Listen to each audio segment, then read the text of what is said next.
लेकिन अशोक, एक चीज और भी थी जो इस बेंच ने कही कि it's irrelevant to go into the details whether the demonetisation has delivered its objectives और नॉट। जो बात हो रही थी कि करप्शन क्या कम हुआ, क्या कालाबाजारी कम हुई पैसे की, ये सब जो सारी बातें थी उसको लेकर भी जो कहा है, अब इस चीज को कैसे ऑपोजिशन इस पे कैसे शांत बैठेगा? क्योंकि करप्शन क्या कम हुआ है इसको लेकर the jury is out on this as well.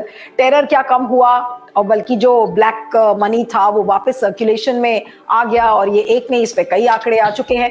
तो ये जो चीजें हैं इस पर अगर सरकार अब ये चाहे कि ऑपोजिशन नहीं बोलेगा और बार बार इस वर्डिक्ट का हवाला दिया जाएगा, तो आपको लगता है कि ऑपोजिशन इस पर वाकई में चुप बैठेगा? देखिए नीलू, जो पॉइंट्स आपने रेज किए हैं वो बहुत वैलिड हैं कि जो ऑब्जेक्टिव्स थे, आपको ये देखना पड़ेगा कि जो 5 साल पहले डिमोनेटाइजेशन की पॉलिसी जो भारत सरकार लेके आई थी, और उन्होंने कहा था कि हमारे ऑब्जेक्टिव्स थे to deal with black money, to weed out terror, to weed out fake currency from the Indian economy, and also the disproportionate liquidity in the Indian economy has to be weeded out. तो उन्होंने ये 4-5 objectives कहे और उन्होंने कहा कि हम इस चीज को कॉम्बैट करने के लिए डिमोनेटाइजेशन लाए हैं, नोटबंदी लाए हैं। लेकिन 5 साल बाद अगर हम जो इन ऑब्जेक्टिव्स को अगर रिव्यू करें तो हम ये पाते हैं कि जो the whole objective of demonetisation has been defeated. Liquidity आज भी भारत की अर्थव्यवस्था में is as high as 82%. In fact, it is much higher than what it was in 2016. So, ये सारी चीजें हैं, ये पॉलिटिकल पोस्चरिंग की चीजें हैं। आई डोंट थिंक ये ऑपोजिशन इस चीज को छोड़ने वाली है। सुप्रीम कोर्ट में जब ये बातें उठी थी तब सुप्रीम कोर्ट ने कहा देखिए इन सब चीजों में कि वेदर क्या ऑब्जेक्टिव था क्या नहीं था और कि वो अचीव हुआ नहीं हुआ, उसमें हम नहीं जाने वाले हैं। आप तो लीगैलिटी पे बात कीजिए कि क्या है आपका इशू। तो इशू सुप्रीम कोर्ट के सामने सिर्फ इतना सा था कि क्या भारत सरकार आरबीआई एक्ट के सेक्शन 26(2) के तहत इस तरह का गवर्नमेंट नोटिफिकेशन ला सकती थी और क्या नोटबंदी कर सकती थी। उस पे आज 5 जजेस की खंडपीठ ने कहा, 4 जजेस ने कहा कि हमारी नजर में, 4 जजेस जो मेजॉरिटी है उन्होंने कहा कि हमारी नजर में डिमोनेटाइजेशन या नोटबंदी का जो फैसला था वो भारत सरकार आरबीआई एक्ट के तहत ला सकती है और इसमें हमें कोई भी गैर कानूनी चीज नहीं लगती है। इसलिए हम भारत सरकार की डिमोनेटाइजेशन की जो पॉलिसी है या जो फैसला है उसको हम अपहोल्ड करते हैं। One last question, Ashok, before I let you go. Look, what you have explained is very clearly showing that the government has legally won the battle, but politically still it will have to face a lot of criticism from the opposition. But when it comes to judiciary, Ashok, people have been saying that, and you would be able to tell us better on this, that there is a wider perception that the judiciary is losing its spine, given the fact that 4 judges out of 5 have spoken in favor of demonetization, and it was only and only Justice B.V. Nagaratna who went ahead and spoke against demonetization. Does it really show that the judiciary is really becoming a kind of a string in the hands of the government? Because of course the mainstream media will not talk about it, but this is a wide perception which is there, and a lot of people are writing about it on the social media as well. Well, you're right in a way, Neelu, that of late the perception around the judiciary has taken a dip. There's a lot of conversation which is happening on social media where people are posting tweets and posting blogs and writing comments on Facebook and other social media platforms saying that judges are compromised, judges are doing what the government wants them to do.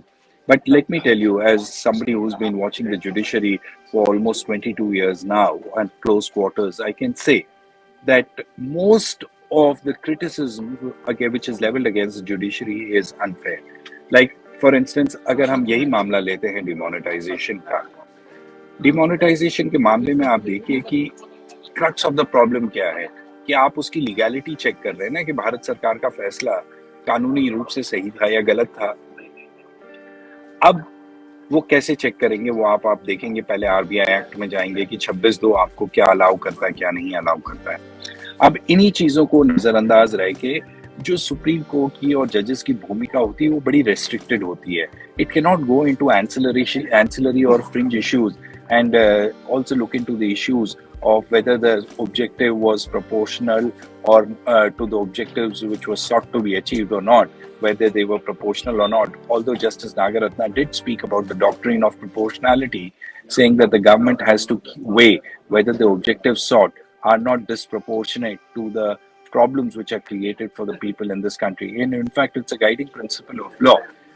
But at the end of the day, as I said, that majority of the criticism which is leveled against the judiciary on the social media is kind of, according to my perception, my opinion is that it is unfair.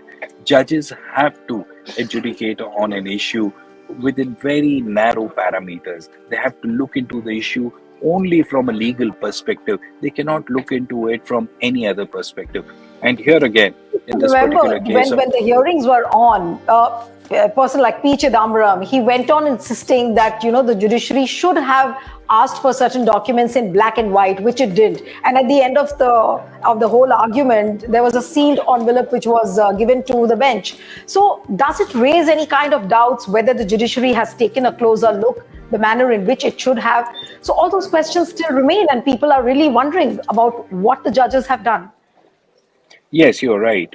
In fact, the government of India has been very reluctant to share, even with the courts and the judiciary and the judges, the documents which played an important role in around the decision making of demonetization. And it was on December 7th, the government of India said that, look, if you don't want to give us those documents because they are of sensitive nature, you can put it in a sealed envelope and give it to us for our perusal.